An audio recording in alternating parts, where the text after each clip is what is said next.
Hey everybody, I'm Jay Scherr with Jay Scherr Business Consulting. We help entrepreneurs, business owners, and other leaders maximize their potential, build rock-solid foundations for their businesses, and create more freedom in their lives. And you've joined Business Minds Coffee Chat. Plato is attributed to the quote, "The worst deception is self-deception." Well, on today's episode, we talk about the biggest obstacle to life fulfillment and what you can do about it, building emotional resilience, getting unstuck, becoming more authentic, and more. My guest is a wife and mother, a Harvard-trained board-certified clinical psychologist and adjunct clinical professor, a best-selling author, speaker, and an award-winning researcher. She's an expert on addictions, self-deception, romantic relationships, eating pathology, and the practice of psychotherapy from a cross-cultural perspective. Her TEDx talk on the psychology of self-deception has been viewed close to 2 million times. She's appeared on TV, radio, podcasts, web, and print media. Please welcome the founder of Choose Honesty and the woman who's helping us live more authentic and fulfilling lives, Dr. Cortney Warren. Cortney, it is so great to see you. Thank you so much for being here today. Thank you for having me. What a wonderful introduction. Well, it is absolutely my pleasure. And even with all that was just said, I know that just scratches the surface, so I am very excited to dig into this conversation. So I thought a good starting point for us would be for you to share with all of us what your favorite thing is about yourself and why. My favorite thing about myself, my goodness. I think one of the things that I am most proud of myself for is for being incredibly tenacious and resilient. And what I really mean by that is that I have developed a way of being in the world where when I'm confronted with something really painful or with a really disturbing truth with a capital T, I have learned how to stare it down in its most radical honesty and use it to propel myself forward instead of imploding into a miserable cycle of heartache. And I think that took me a long time to develop, but it's something that I'm very proud of. Well, I can't let that one go without pulling on that thread a bit. So give us an example from your life of one of those situations where you experienced something that was very disturbing, and yet you were able to move through that, where you began to recognize that resiliency. You were able to stare it down. I think it probably started in my early childhood, actually, not in a very conscious way, obviously, because I wasn't a psychologist yet, but in a more survival-based way. I was brought up by two professors who were intellectually really brilliant, but a really horrible marital match. And they had an incredibly tumultuous relationship and divorced when I was really young. And I think I experienced a tremendous amount of trauma both when they were together and through their divorce and after their divorce.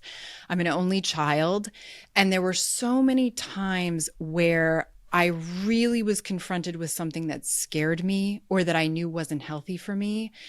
And I either had to figure out a way to get through it, or I knew I was going to really, really struggle. And so little by little, as I got older, particularly through adolescence and early adulthood, I sought out psychotherapy for myself. I looked into self-help resources to try to understand trauma and to try to understand how those experiences actually affected my ability to build friendships and to date and to have successful, close interpersonal connections with people, because that was something that was really difficult for me as a child. And obviously emerged into college and then graduate school to study psychology because I found it to be such a profoundly important field that at its core really exists to try to understand us as humans, to try to study human nature and who we are and why we are the way that we are, and how to work with us when we encounter difficult situations that can really profoundly negatively affect our mental health and well-being, but also utilize skills that can help us transform through them. Because the truth is that all of us are probably going to encounter a lot of heartache in our life and a lot of difficult situations.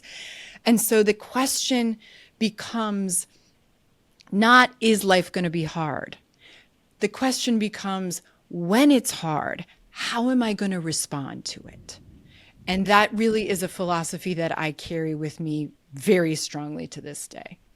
Yeah, that's a very powerful question to be able to ask ourselves. And I'm curious on the psychotherapy side, the psychotherapy that you went through, and you mentioned some self-help areas as well. What were some of the tools that you recall that were provided to you that really began to help you work through some of the challenges that you were facing very early on? If you can think back to maybe one or two of those tools that were incredibly beneficial to you. Yeah.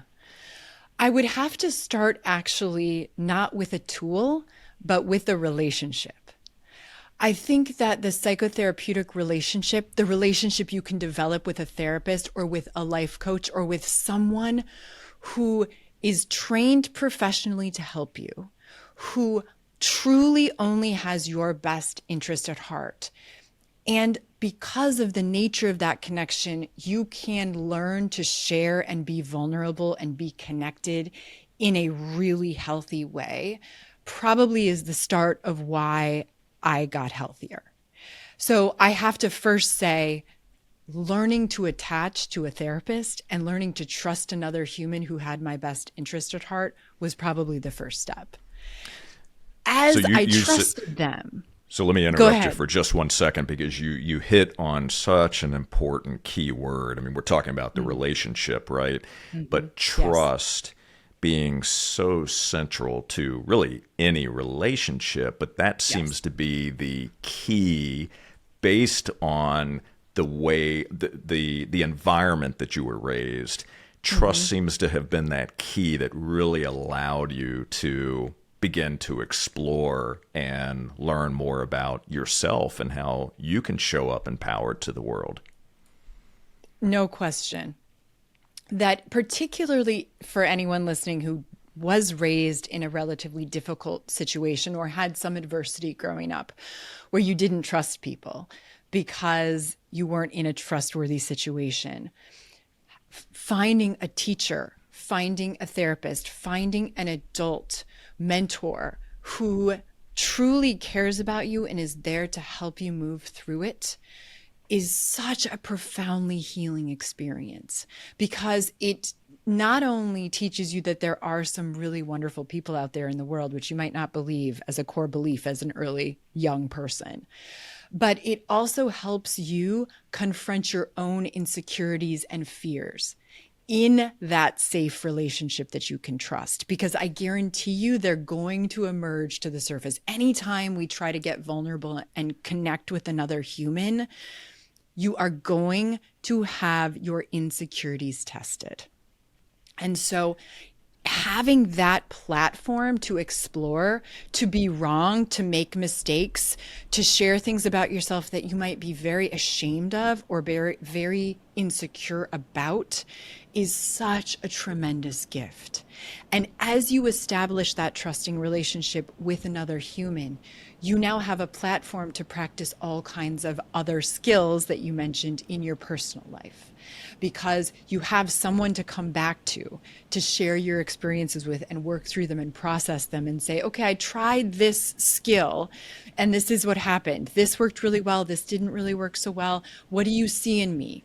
What can you tell me about my behavior that I clearly can't see in myself? How can I help learn something from these experiences, even the ones where I fall flat on my face? And that's such a profound gift. To have another human that can do that for you is such a gift.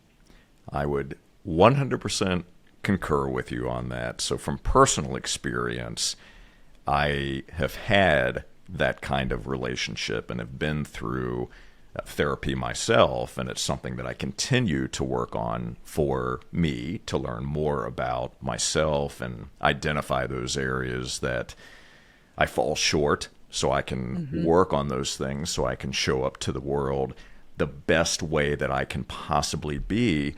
And, you hit on something that I think is a very important point, and that's that when you're working with a therapist, there's going to be a mirror held up to you, and you have to have those difficult conversations. We have to confront whether it's the insecurities, trauma, pain, whatever that happens to be, in order to be able to move past it. We have to acknowledge it. We have to be able to recognize it.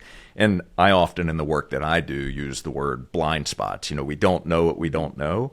And often someone else can see the way that you're showing up. They can see the way that maybe you're communicating with other people that maybe isn't as effective as it could be, or the way that you get irritated very quickly or triggered.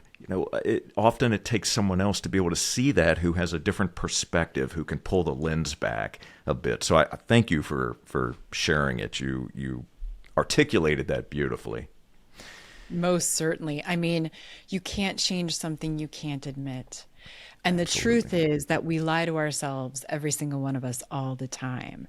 And having a trusted person in your life, hopefully friends and family too, people you love, who can show you a version of yourself that you're not going to want to admit's true, is the mechanism through which you will accept reality and now have the freedom to shift it, right? And that is a tremendous gift. When somebody tells you something about yourself that you don't want to hear, I am not like that. I'm going to deny it. I'm going to project it. You're actually the one who's like that. I'm going to rationalize it. No, I'm only like that, blah, blah, blah, blah, blah. Pause. Because this is your greatest opportunity to say, is there an aspect of what they're saying that's true? And even if I don't want to admit it, if there's an aspect about it that's true now, I can get stronger because I can learn something about myself that I can use to transform my choices. And that is a gift. That truly is a gift.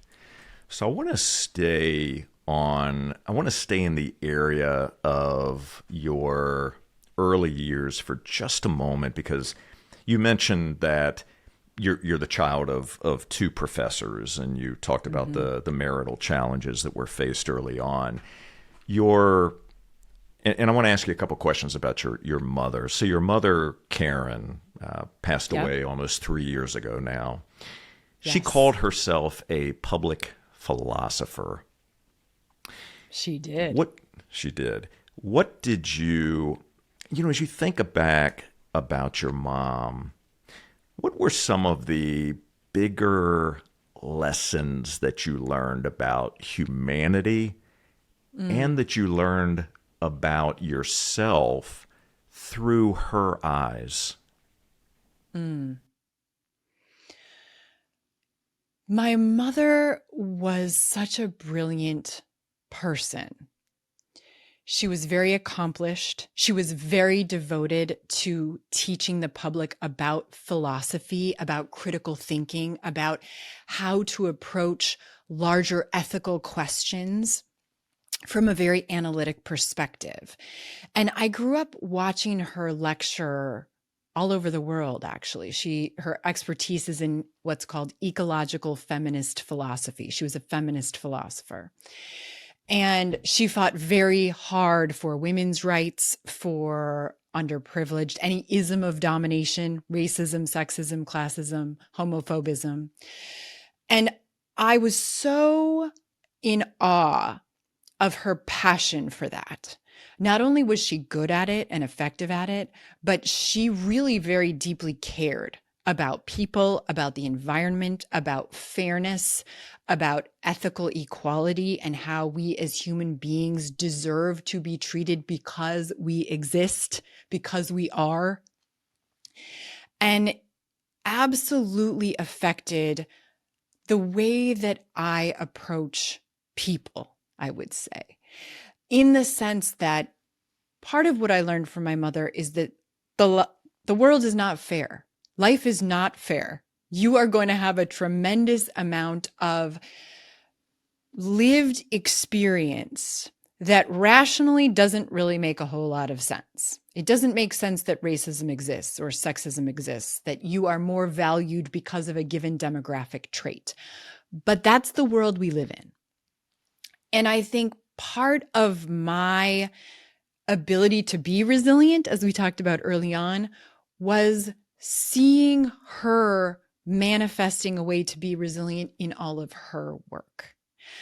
I also would say that my mother struggled considerably in terms of her mental health. She was raised in a family system that was quite dysfunctional and had a great deal of abuse in her early childhood as well. And so I also saw her emotionally tank sometimes. And I think that made it very clear to me as a child that you have to try to understand humans from an empathic perspective. Because on the one hand, there were times where I really didn't trust my mother at all because she wasn't emotionally available at all. And that was true for me. But as I got older and understood who she was and why she wasn't emotionally available to me or anybody else, I was able to not take it personally that I struggled so much as a child, because the truth was she couldn't do it differently. It had nothing to do with me. It had to do with her own emotional struggles. And the more we can look at other humans, even people who really hurt us or who we think objectively are acting in a way that's really negative or bad, pathological, the more we can harness a compassion, a grace, a perspective that says they have their own baggage that they're probably trying to work through, the more we are able to detach from feeling like we're being personally attacked. And it will give you a tremendous amount of power because you won't have such strong emotional reactions. That is very difficult to do when you're in the midst of the storm. Yes. So whether it's through a conversation, really, I think, and you used this word a few moments ago, pause, just being able to create that pause to be able to breathe, to step back for a moment, to bring your logical mind, not just the emotions, right, but the logic to this, to question what's happening here. So I would love it from your experience and perspective with your mother, in which you learned through watching her go through these emotionally challenged times. How were you able to gain the perspective that you just shared with us? How were you able to gain that ability to have empathy, to listen, and to realize that this isn't about you, right? That you didn't take this personally? Because I don't want to make any assumptions, but I would think at one point maybe you did take it personally until you learned that wasn't the case. And please push back. Please push back if that's not the case. Oh, that's very much the case. And actually, I think that's such a critical thing for people to understand that, especially in early childhood, up until about age 6, you really don't have an identity apart from your adult caregivers, right? You see yourself as an extension of them. They reflect what you learn as true, even if what you're learning is an absolute falsehood. So, for example, partly because my mother was so unavailable. She was in and out of mental health institutions. She was chronically suicidal for a lot of my early childhood. I learned not to trust people. And I learned that being close was dangerous. Now, those weren't truths that my mother intended to teach me, and they aren't even things that she rationally would have said, right? She would have hated that those were the things that I learned, but they were, and I believed they were true. And I lived out those truths in all of my relationships with friends, certainly in adolescence with romantic partners, which was a very difficult situation for me, and even into adulthood until I could pause, as you just said, and practice some tools that are incredibly useful. So, you asked about tools earlier too. And I think one of my early therapists introduced me to cognitive behavioral therapy, CBT techniques, which is really at the most basic level the way that your thinking patterns and beliefs affect your emotional reactions and behaviors. And as I started to realize that my thoughts reflected that I don't trust anyone, that I think people are dangerous, that I think love is dangerous, I could pause and say, what evidence do I have that that's true? And what evidence do I have that that's not true? And what are the effects of believing that on the relationships that I'm trying to build in my life?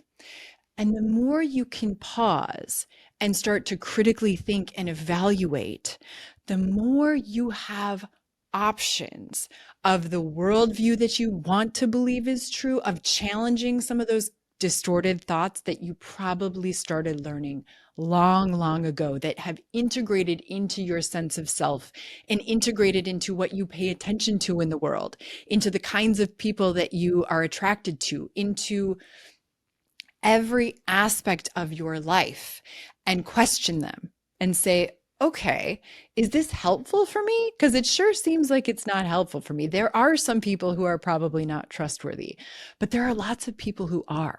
And if I continue to believe that people are all bad and dangerous, I will never have a successful, close relationship with another human. And I am not willing to do that. So I better start changing. And it's going to start with looking in the mirror, because I can't change my mother as much as I would like to.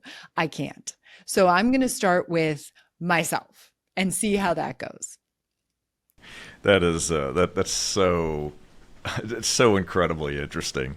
And going back to when you are in therapy and you're basically, you're there's a mirror being held up to you realize fairly quickly that we can't change someone else, to your point about not being able to change your mother.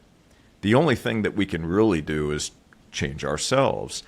But it's usually the opposite. We want to point fingers in every direction but at ourselves and say, they're the reason why I'm doing XYZ, or the reason why I'm not able to fulfill this requirement or failed on this project, let's say. Mm-hmm. We rarely do we look in the mirror and say, well, maybe I'm the reason behind this, right? I'm in failed relationships, like when I meet with someone who's been married 4 times, let's say, and they still say, well, she was this or she was that, and that's the reason why our marriage fell apart. I'm thinking to myself, at some point you've got to be able to realize that you're the common denominator in each of these failed situations. Now, we each own a piece of that for sure. It's not usually one-sided, but we've got to recognize the part that we play and work on us so we can become better. We always contribute in some way to relationship dysfunction. Always. And so even in the situation you mentioned where someone is divorced multiple times and they say, well, my marriage didn't work because of all four of my ex-wives, right? Or ex-husbands or ex-people. The first question is going to be, well, how did you contribute? Because it seemed like you were in each of those relationships. Until you're willing to look in the mirror and see your role, you will continue to make the same mistakes over and over and over, because wherever you go, there you are. Wherever you go, there you are. You can't escape yourself. And the best place to start changing your life is by changing your choices. Oh, that is so good. Go ahead and say that one more time. I want to make sure everybody heard that. Yeah, the best way to change your life is to start changing your choices. That is so good. And, you know, this applies, Cortney, obviously personally and professionally. So it applies in our personal relationships as well as our professional relationships, the relationships we have in our careers with customers. You know, it's so interesting when I look at certain business leaders. It may be a sales director or maybe an admin assistant who is having a difficult time connecting with people, who tends to get upset maybe quickly, and conversations devolve. They allow their emotions to take over. If something doesn't go well, they're blaming other people, and it just causes an absolute mess. And when you start to really look at those situations and peel back the layers, you begin to realize that there are some areas that that person is contributing to the conversation devolving. And if they can learn some tools that can help them step back, to pause, to breathe, to ask better questions, clarifying questions, they can sometimes slow the pace down and reframe the conversation and have it become a more successful conversation than one that's going to lead to a lot of emotional turmoil that's not necessary. There are so many solid research-based, research-supported psychological tools that people can learn and use in their everyday lives. You know, the beautiful thing about psychology is that because it's the study of human nature, it's meant to be applied. It exists to be applied. One of the reasons I left a tenured academic position, which I loved for many reasons, but was because I only wrote research articles for other MD PhDs and grant applications. And although I think that is a wonderful thing to do and it's very necessary, it was lacking in its applicable distribution to the average person, which was the whole reason that I was doing the research in the first place. And so finding a way to harness what we know helps when you're struggling with something, even if it's not a real mental health diagnostic problem. You don't have to have a mental illness to benefit from therapy or from psychological tools. That is profoundly powerful to you crafting and creating the life that you really want to live. And as you said, to managing situations, whether they're at work or in your personal life or as a parent, that could cause great anguish and great difficulty emotionally for you. But if you shifted your thinking about it or asked different questions of yourself, like, what can I learn from this situation that I can do differently next time so that I'm not repeating the same pattern, you have now grown exponentially and enabled yourself to have some self-efficacy, some power with regard to how your current and future life looks. And that's kind of as good as it's going to get as a human. Absolutely. I would say this, that you have to, in my experience, you have to want to see improvement. You have to not only have the self-awareness or learn to have the self-awareness, but you also have to want to see the change. It's almost like the saying, meet people where they are. I can't, it doesn't work if someone wants to force something on me, like you need to change the way that you communicate, or you need the way that you need to change the way that you start an engagement with somebody. I have to recognize it and want it for myself to really engage in the process of change. That's been my personal experience and the experience that I've had and the clients that I work with. You know, change is really scary. And many people, even people who find a coach or are looking for therapy, are actually not ready to change yet. They think they are because they want their life to be different. They think they are because they're in tremendous discomfort. But the amount of work that it requires on a daily basis to really change is profound. And very few people are really that ready to change. Because one thing that happens, particularly if you find yourself in a difficult life circumstance, is that when you start changing one thing, your whole entire life might change, right? Because the pieces are going to have a snowball effect, such that maybe you said, well, I want to be healthier and happier. I'm going to start going to the gym. I'm going to start looking at my own thinking patterns. I'm going to start being nicer to myself in my own head. Now, as I start to do that, gosh, I'm having a little bit more conflict in my relationships. Why? Because I'm thinking differently and I'm responding to people differently, and I'd like to be treated better. Oh, and now as I do that, now my relationships are starting to fall apart. Maybe now I want a different career altogether. And it has this tremendous shifting effect in your life. And as much as someone might say to me, that's what I want. I want this other life now. I don't know how I got in my life, but this isn't what I want. The actual process of going from something known, even if it's a miserable known, to something that may or may not turn out the way that you want it is terrifying to people. So I think particularly for those of us who are working with people, one thing that I always have in mind is, what is your readiness to change? Because once we start actually doing things differently in your life, a lot of things are going to shift that you may not even think are going to shift yet. And I'm going to try to meet you exactly where you are.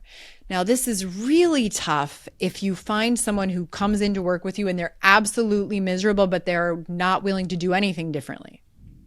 Which happens sometimes, right? They're just mired in their own misery, but they're not ready to actually do anything. I will say this, until you're ready to do something differently, the only ethical thing I can do with you is to try to help you get happy with exactly where you are.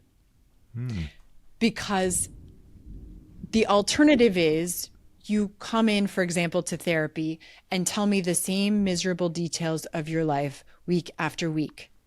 And you're going to stay stuck exactly where you are.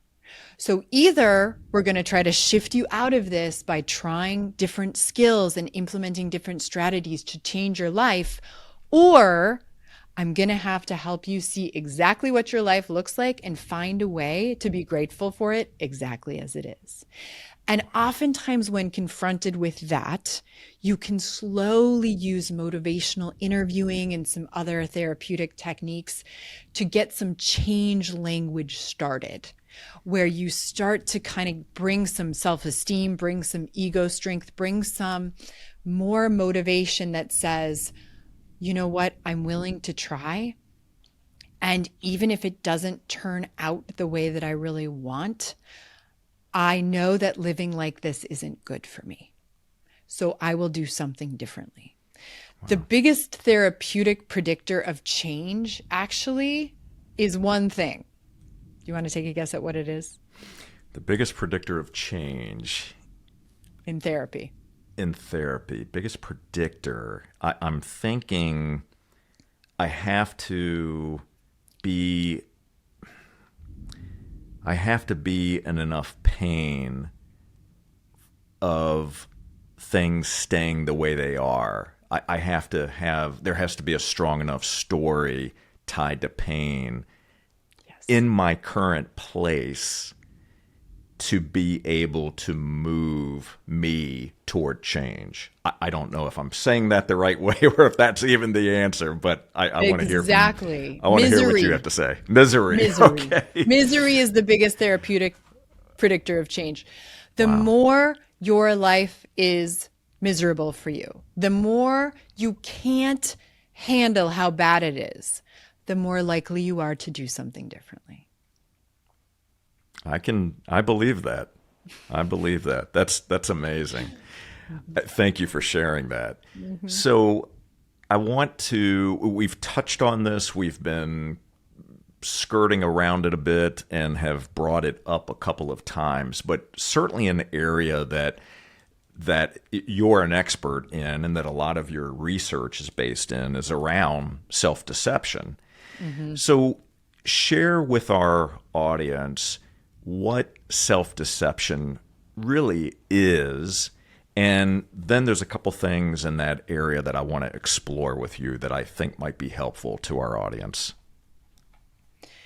Self-deception at the most basic level is not being able to recognize the truth, not being able to see it, either by refusing to believe something that you have a lot of evidence is accurate and true, or by believing in something that is completely false, right? So you can believe something that's false, or you can refuse to believe the truth. And both of those are deceptive for you. And there are many ways that psychologically you can think about self-deception that some very prominent experts in the field over the last 100 years have explained. From a dynamic perspective, starting with Freud, we talk about ego defense mechanisms. These are ways that you're trying to protect yourself from painful life realities. Denial, where you just flat out refuse to consider that something could be true, particularly about yourself. Or projection, which is when you can't see it in yourself, but you see it in everybody around you, right? We do that often. I see this a lot in couples where one person is absolutely convinced that their partner is cheating on them, but they're the one having the affair. Projection. From a cognitive perspective, we're looking at ways that our thoughts deceive us, because oftentimes we want to believe as humans that our thoughts are actually facts, that they are true. But the reality is that our thoughts are highly irrational and often very unhelpful. So this would be things like emotional reasoning. I'm feeling so mad, so something in the world is responsible for my feelings right now. I'm going to blame you. Or rationalization. Creating a rational explanation for why you're acting in a way that's absolutely unacceptable to you to try to make yourself feel better. From a cultural perspective, you can also talk about self-deception such that we internalize cultural norms and ideals. And we think that those cultural norms and ideals reflect an accurate view of the world, without actually critically thinking about whether we believe it's true or not. So if you were raised in a really religious home, deciding that you are Catholic or Jewish or whatever, Druid, any version, because that's what you were led to believe, without actually getting into the mud of religion and saying, what do I actually believe about this? So the big picture of self-deception is this. We lie to ourselves on a regular basis because it's so difficult for us to see the truth in these areas of our lives, particularly with regard to how we're contributing to our own misery.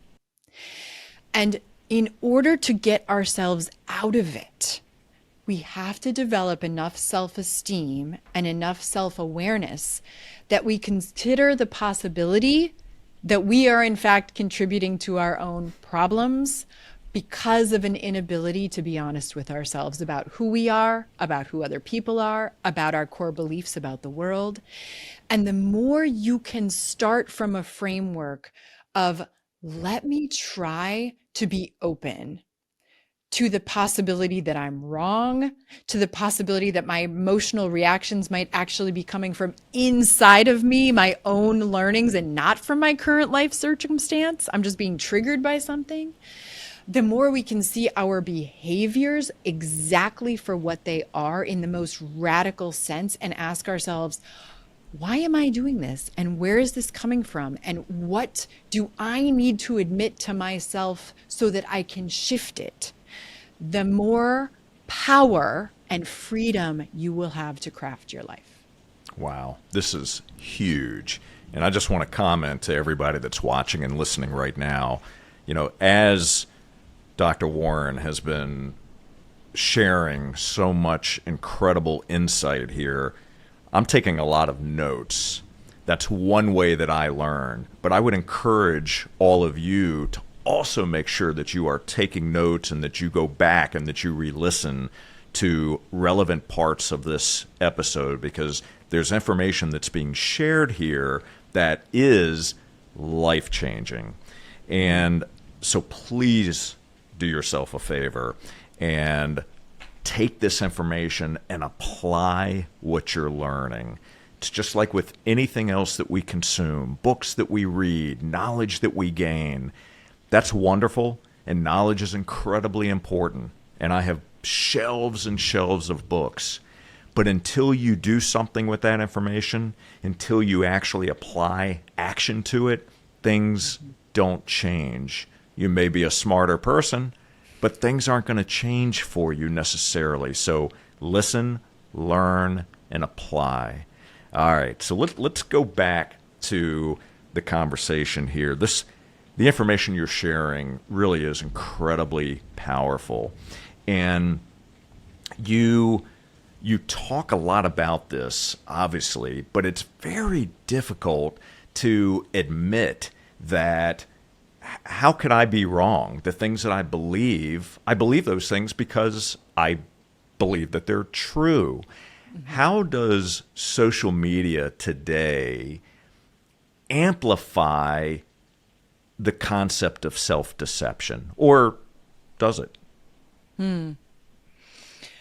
I would even take it a step further, and then I'll get into the social media, to say that I practice all of these skills. I am just as prone to self-deception as every other human. You can't be. I certainly am.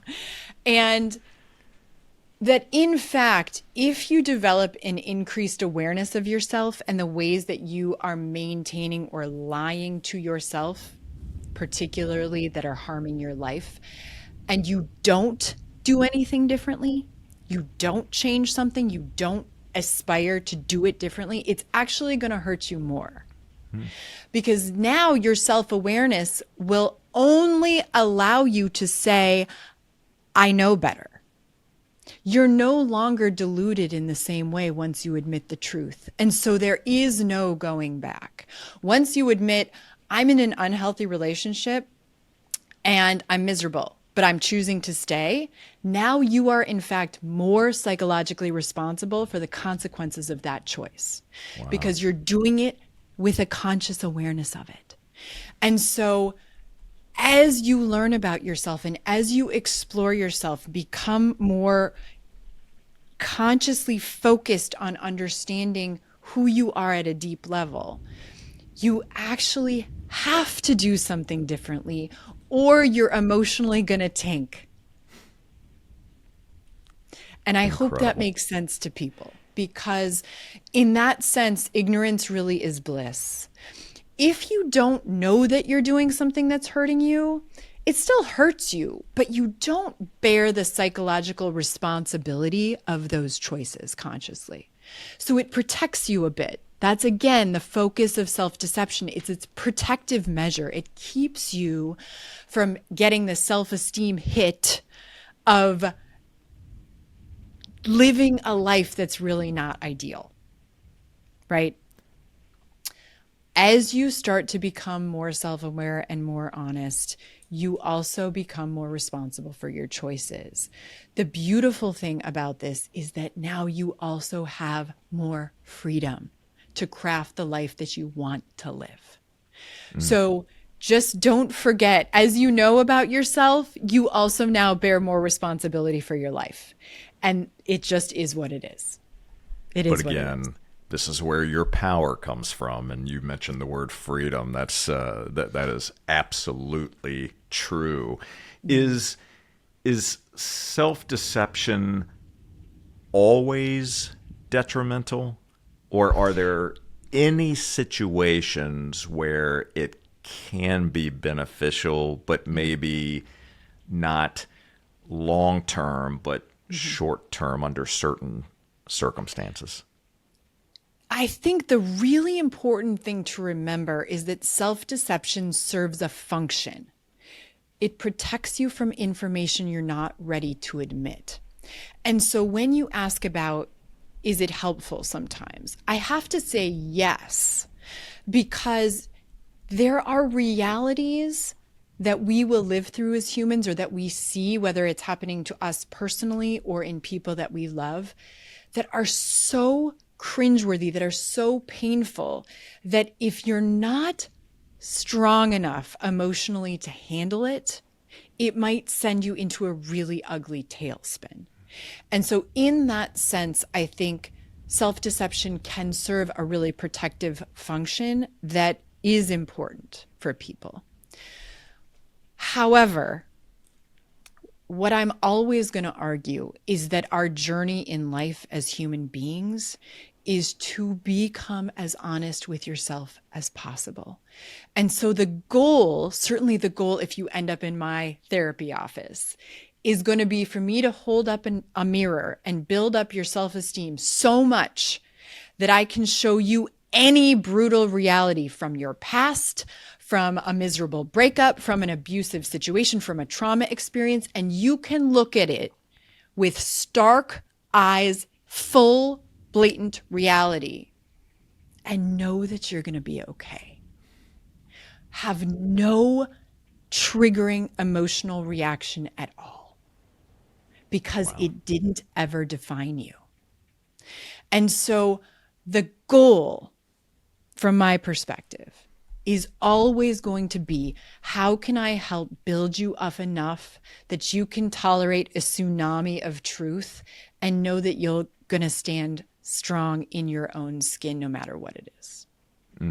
I love this. I love this conversation. I love the information that you're sharing. It is so very, very applicable and powerful in its application. So, as we are wrapping up our conversation, I could spend another couple hours with you. And matter of fact, I will reach out because there's some other areas that we should explore on a future conversation.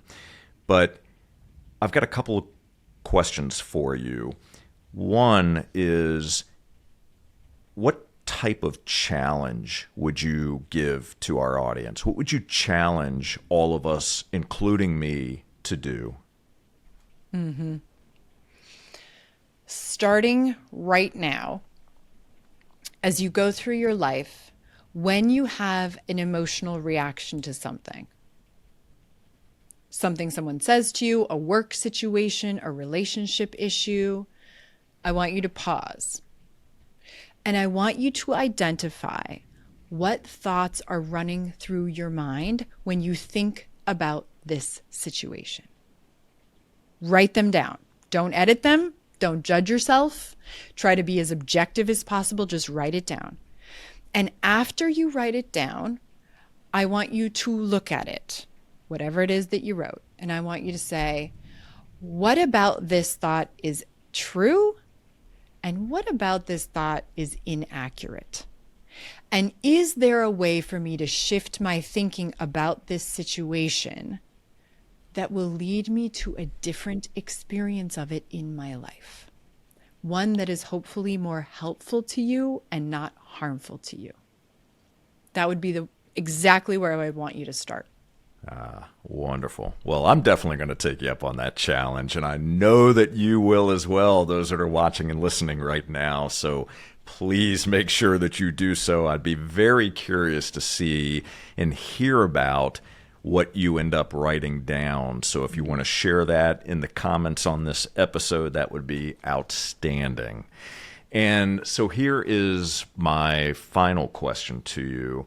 What is one of the greatest gifts that life has given you that you didn't realize at the time? That adversity, as unpleasant and brutal as it can be, is actually the mechanism of learning.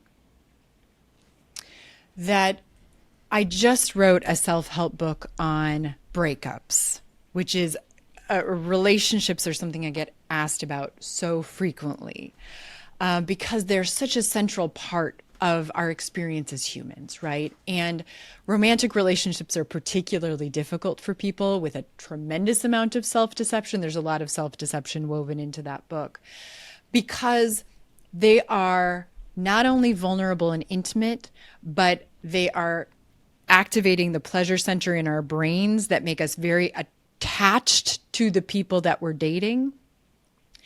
And when you go through a breakup so often, especially if it's not one that you wanted, you can create so many lies in your own mind that will lead you to tank. Like, I can't live without them. I'm never going to get over this. I'm never going to find somebody as great as they were, right? Which, if we start poking holes in there, very quickly disintegrate into a whole lot of self-deception.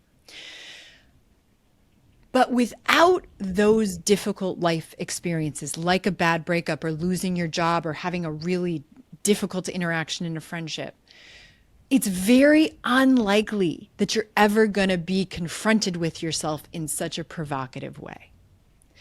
And so when I look back at some of my breakups, at some of my career difficulties or my family relationships, as much as I would never want to go through some of those bad moments again, I look back on them and can say, I would never be who I am today if I didn't have to go through that and find a way out of it.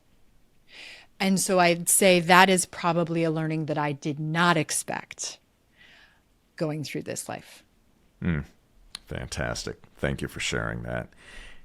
And thank you, Cortney, so much for joining us today on Business Minds Coffee Chat. I am grateful for the conversation. I appreciate you sharing of your insights and your wisdom and telling part of your personal story and journey and just being so candid and authentic. And as I mentioned to you before we started rolling the mics and the cameras, you've got a wonderful voice. So thank you so much for being with us today. Thank you for having me, Jay. It was really delightful chatting with you. It is my pleasure. And for all of you, thank you so very much for watching and for listening. And I do have a quick favor. Would you please take a moment to subscribe, rate, and leave us a review on Apple Podcast?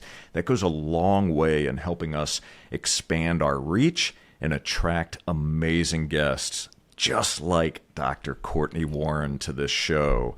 And to listen to more podcasts, all you need to do is visit jscherbusinessconsulting.com, click that podcast button, and until next time, keep learning, keep growing.